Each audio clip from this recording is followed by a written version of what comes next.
अगर आपने board exam में इन चीज़ों को फॉलो कर लिया है, उसके बावजूद भी अगर आपकी बैक लग जाती है तो पूरी जिम्मेदारी मेरी होगी। कौन सी वो चीज़ें हैं, मैं 5 चीज़ें आपको बताऊंगा। अगर आपने एग्जाम में इस तरीके से पेपर को करके आया है, चाहे आप थोड़ा बहुत पढ़े हो या फिर ना पढ़े हो, फिर भी कोई दिक्कत की बात नहीं है। अगर आप थोड़ा बहुत ही पढ़े हो तो आपकी बैक नहीं लगेगी 100%। कौन सी वो 5 चीज़ें हैं, इससे पहले मैं आपको यहाँ पे दिखाना चाहूँगा applied mechanics previous year question paper, यानी बोर्ड पेपर है applied mechanics polytechnic second semester के स्टूडेंट्स के लिए। और मैक्सिमम मार्क्स कितने हैं, 50, और मिनिमम लाने कितने आपको होते हैं, 17 मार्क्स। ठीक है, ये पेपर आपको टेलीग्राम के माध्यम से मिल जाएगा, इंग्लिश वर्जन और हिंदी वर्जन। यहाँ पे हिंदी वर्जन में दिख रहा है तो मैं हिंदी वर्जन में ही आपको बताऊंगा, बस इसका एनालिसिस कराऊंगा। इसके बाद मैं आपको जो 5 मेन टॉपिक्स हैं उसको बताऊंगा किस तरीके से आपको अपना पेपर करना है। सारी चीज़ों को ध्यान से समझेंगे। सबसे पहले मैं आपको बताना चाहूँगा कि अगर आप बीटीपी बोर्ड यानी पॉलिटेक्निक के स्टूडेंट हैं तो इस चैनल को सब्सक्राइब करके बेल आइकन को प्रेस करके, और वीडियो के डिस्क्रिप्शन बॉक्स में टेलीग्राम चैनल का लिंक दिख रहा होगा, उसको ज्वाइन जरूर कर लेंगे। साथ ही साथ वीडियो के डिस्क्रिप्शन बॉक्स में सबसे ऊपर एक नए चैनल का लिंक दिख रहा होगा, उसको आप शेयर जरूर करेंगे, खुद भी सब्सक्राइब कर लेंगे। वो आपके छोटे भाई वगैरह के लिए काफ़ी इंपॉर्टेंट है, जैसे कि यूपी फ्री हो, आपके लिए भी इंपॉर्टेंट है। यूपी फ्री स्कॉलरशिप और यूपी फ्री टैबलेट स्मार्टफोन और हर एक प्रकार की एजुकेशनल अपडेट्स के लिए उसको भी आप चेकआउट जरूर करेंगे। यहाँ पे आपको दिख रहा होगा कि प्रश्न आपके हर एक प्रश्न में 3 खंड होंगे और 3 में से आपको कोई 2 करना होगा। तो ये सारी चीज़ें तो बेसिक सी चीज़ें हैं, आपको तो ये सारी चीज़ें मालूम होंगी कि परीक्षा में मोबाइल वगैरह वर्जित है। ये सारी चीज़ें तो आपको बताने की ज़रूरत नहीं है। देखिए, सबसे जो मेन पॉइंट है, ये पॉइंट कोई नहीं है, सबसे जो बेसिक चीज़ है कि आप देते होंगे, जैसे कि मान लीजिए कि कभी कभी ऐसे होता है कि आप फर्स्ट सेमेस्टर का पेपर दे रहे हैं तो उसमें पहले एमसीक्यू आता है, फिर 5 नंबर के 1-1 नंबर के क्वेश्चन आते हैं, या फिर 10 क्या होता है 1-1 नंबर के क्वेश्चन आते हैं। लेकिन क्या होता है, जब आप सेकेंड सेमेस्टर या फिर थर्ड सेमेस्टर फोर्थ सेमेस्टर में जाते हैं तो कभी कभी आपके सब्जेक्ट केवल 5-5 नंबर के क्वेश्चन ही आते हैं। जैसा कि यहाँ पे आपको इंटरफेस पे दिख रहा होगा, पहले क्वेश्चन में देखिए केवल 5-5 नंबर, दूसरे क्वेश्चन में 3 क्वेश्चन है केवल 5-5 नंबर, तीसरे में भी यहाँ पे दिख रहा होगा केवल 5-5 नंबर। ठीक है, तो इस तरीके से काफ़ी सारे बच्चे ये सोचते हैं, जैसे मान लीजिए कि ये पहले क्वेश्चन में आएगा कि आपका 10 आएगा और 10 में 12 आएगा, 12 में से 10 करना रहता है एमसीक्यू टाइप का या फिर 1-1 नंबर का, तो उसमें चीटिंग वगैरह करके एक शब्द में उसका उत्तर हो जाता है, तो चीटिंग वगैरह करके सारी चीज़ों को लिख लेंगे। लेकिन क्या होता है, हर साल ऐसा नहीं होता, और खास करके यहाँ पे आपको दिख रहा है अप्लाइड मैकेनिक्स का यहाँ पे सब्जेक्ट, तो इसमें क्या है डायरेक्ट 5 नंबर से स्टार्टिंग हुआ है। तो इस बात का आप ध्यान रखेंगे, एमसीक्यू वगैरह चीटिंग वगैरह के चक्कर में नहीं रहेंगे कि हाँ 8 नंबर 10 नंबर तो चीटिंग से ही हो जाएगा, एमसीक्यू से हो जाएगा और सारी चीज़ें तो हम मैनेज कर ही लेंगे। यहाँ पर देखिए प्रश्न नंबर 1 में 3 क्वेश्चन है, जिसमें से आपको 2 करना है, कोई भी 2, जैसे मैकेनिक्स को परिभाषित कीजिए, उसके अनुप्रयोग का उल्लेख कीजिए। पहले जो पहला क्वेश्चन है 3 क्वेश्चन आते हैं, इसमें मतलब बेसिक सी चीज़ें आती हैं, काफ़ी मतलब आसान चीज़ें आती हैं।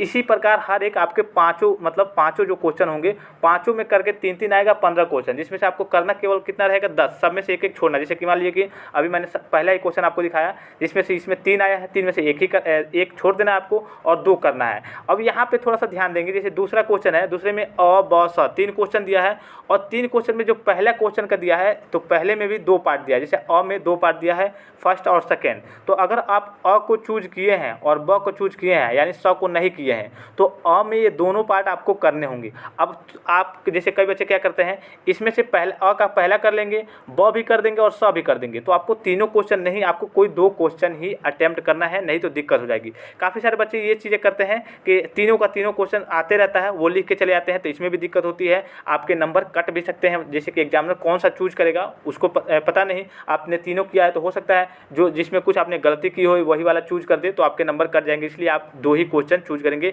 ये नहीं कि तीनों आ रहा है तो तीनों करके आएंगे। न्यूमेरिकल पे थोड़ा सा ध्यान देंगे, न्यूमेरिकल क्वेश्चन तभी आप करेंगे जब आपको 100% मालूम है कि हाँ इसका आंसर मैं ला सकता हूँ। अन्यथा अगर आप न्यूमेरिकल का आंसर नहीं ला पाते हैं तो स्टेप मार्किंग छोटे से न्यूमेरिकल में, जैसे 5 नंबर का अगर कोई टेक्निकल टाइप का न्यूमेरिकल हो गया तो उसमें आपके अंक नहीं मिलते हैं। तो न्यूमेरिकल को तभी आप टच करेंगे कि जब आपको 100% मालूम है कि हाँ हम इस क्वेश्चन का आंसर सही से दे सकते हैं। अब बात कर लेते हैं, यहाँ पे पूरा पेपर एनालिसिस आपको दिख ही रहा होगा, इसको मैं टेलीग्राम पे सेंड कर दे रहा हूँ। सारी चीज़ें आप हिंदी और इंग्लिश वर्जन दोनों जा करके ले लेंगे वहाँ से। हर एक प्रकार की आप जैसे आपका जो भी सब्जेक्ट होगा, जैसे हमारे पास प्रोवाइड होते रहता है और काफ़ी सारे सब्जेक्ट का है भी, तो टेलीग्राम पर मैं सेंड करते रहता हूँ। ठीक है, अब बात कर लेते हैं कि उन 5 टिप्स के बारे में कि आखिर वो टिप्स वो चीज़ें कौन सी हैं।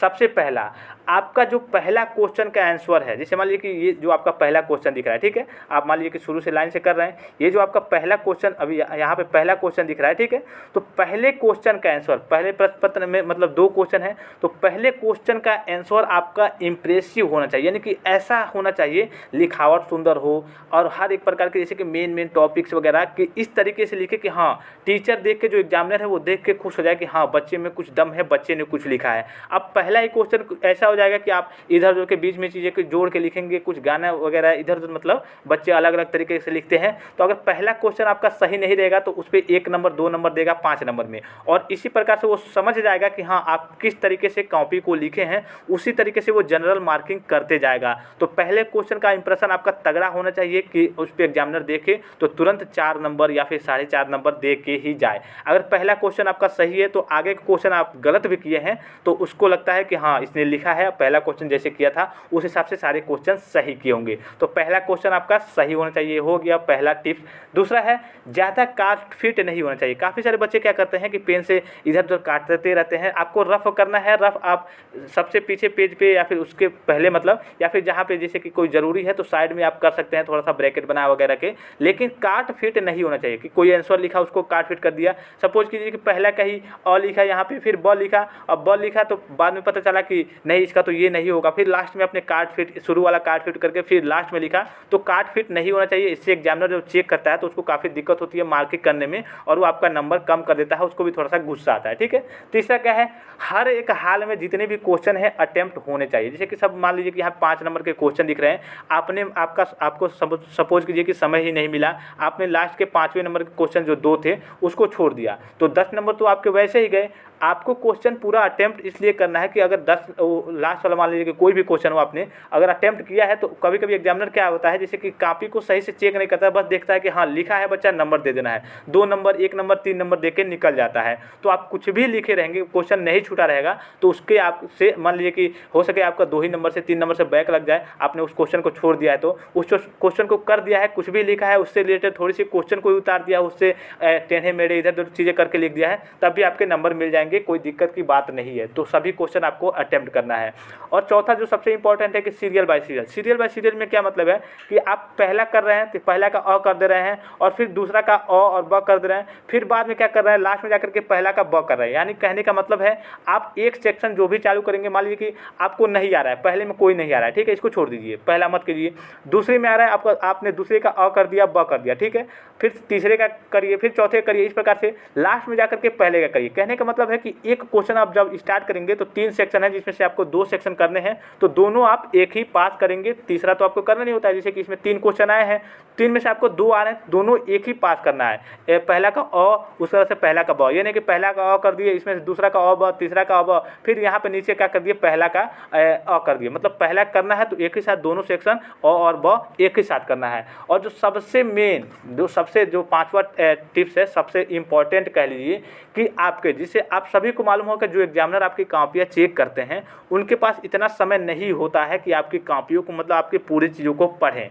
अब मान लीजिए कि एक सपोज कीजिए कि ऐसे ही किसी मशीन्स के बारे में या फिर कोई फार्मूला वगैरह कोई टॉपिक पूछ दिया, उसमें कोई फार्मूला है, तो फार्मूला क्या करेंगे, आप उसको लिख करके अंडरलाइन या फिर ब्रैकेट में ज़रूर डाल देंगे। इससे क्या होगा, जैसे मान लीजिए कि आपका कोई भी मतलब टॉपिक ले लीजिए, कोई भी एक टॉपिक पूछा है कि हाँ इसका आप इसके बारे में थोड़ा सा बताइए, तो उसके बारे में अगर आपको फार्मूला मालूम है तो सबसे ऊपर फार्मूला लिखिए, ब्रैकेट में कर दीजिए। उसके बारे में कि उसका आविष्कार कब हुआ था वो भी मालूम है, किस सन में हुआ था, उसको ब्रैकेट में कर दीजिए। इससे क्या होगा, वो सारी चीज़ें आपके पढ़ेगा नहीं, नीचे जो आप थ्योरी बना के लिखते हैं इधर उधर तरीके से लंबा चौड़ा, उसको पढ़ेगा नहीं, वो ऊपर की चीज़ें को देख के जान जाएगा कि हाँ बच्चे में दम है, बच्चे ने कुछ लिखा है और बच्चे को इसको मालूम है कि हाँ इस सन में आविष्कार हुआ था, इतना ये है, इतनी सारी चीज़ें अंडरलाइन कर देंगे, तो ऊपर से देख के आपको उसमें 5 में 4 नंबर दे के वो निकल जाएगा। पूरी चीज़ें पढ़ने की ज़रूरत भी नहीं है और एग्जामिनर पढ़ते भी नहीं है। तो ये सारी चीज़ें थी, इनको आपको फॉलो करना है। एग्जाम में जाएंगे आप थोड़ा बहुत भी पढ़े रहेंगे तो सारी चीज़ों को अगर इस तरीके से फॉलो करते हैं